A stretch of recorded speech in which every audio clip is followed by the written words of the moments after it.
За време на Генералното собрание на Обединетите нации во септември имаше една изјава на грчкиот министер на външни работи Аврамополос, кој што рече дека Грција никогаш не се жалела на територијалните претензии од Македонија, меѓутоа факт е дека во повеќе од 50 изјави од грчкото Министерство на външни работи и високи владини представници постојано се зборува за таа територијална претензија од Македонија. Од друга страна пак ние овде многу малку зборуваме за оние идеи кои што се развиваат во Грција последниве 170 години, а кои се однесуваат токму на грчките територијални барања кон Македонија. Ви овде напис за Неделникот Република пред неколку броја имавте текст на таа тема.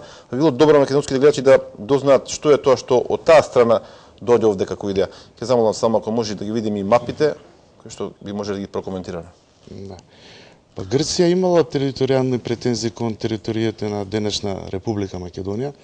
Имено во 1944 година, веднаш по создавањето на современата македонска држава, грчката влада побарала од југословенскиот подсекретар за надворешни работи да дојде до корекција на границата на север.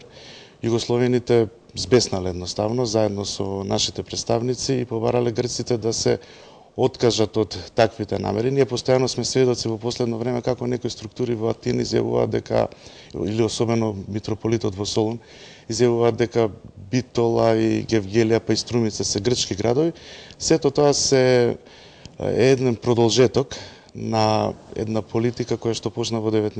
век, поточно во последните 2 децении на 19. век, кога беше измислена таа така наречена Вистинска Македонија, односно територијата од на север која почнувала од Охридското езеро, па преку Битола, Струмица завршувала во Неврокоп. Грчките интелектуалци тврделе дека тоа е Вистинската Македонија, тоа е Македонија од античкиот период и се до друго што е додадено кон таа територија воопшто не е Македонија. Грчката држава тоа ќе го прифати како нејзин аргумент и тоа во поголем или во помал обем го слушаме и денес. Затоа имаме многу податоци. 1945-1946 година се издаваат книги во Грција во кои што се бара поместување на границата спрема Југославија за 20 до 50 километри, меѓутоа тука постава еден проблем. Југославија била сојузничка страна во Втората светска војна и грците едноставно не можеле да бараат територија од сојузниците. Подоцна работите се менуваат и доаѓаме до она што вие го спомнавте, барем 50 на пати кажува дека сме имале територијални претензии спрема нивната држава. Така, дури во поново време, во 90-тите, разговорите Мицотакис со Милошевиќ, точно, и тогаш се зборувало за... Се одеше баш по таа линија од Охридско езеро, Битола, спрема Струмица. Очигледно дека тој историски континуитет не запира и најверојатно нема да запре за жал. Најверојатно нема да запре. Да. По истата оваа логика националистичка се последниве неколку месеци, веројатно поради изборите во Албанија, се движи албанскиот премиер Сали Бериша. Невообичаено остри пораки тој доби од американскиот Стейт Департмент вчера и пред еден месец од американскиот амбасадор во Тирана. Може ли се плашеме и од таа територијална експанзија на албанците во регионот? Видете, таа е реална, сега се во една еуфорија. Мисла дека едноставно може да го остварат својот сон за она што ни говорат обединување на сите албански држави. Територија, американската порака не е случајна. Имено изјавата на Бериша што ја даде во Скопје дека мора да се обединат. Подоцна и во Драч го кажа, па го кажа и во Минхен на конференција пред предходно и во Валона што предизвики реакција на грчката влада. Дојде еден месец по посетата на американскиот државен секретар на Тирана, Хилари Клинтон, кој одржа еден говор во албанскиот парламент и таму истакна дека ние секогаш ќе бидеме со вас.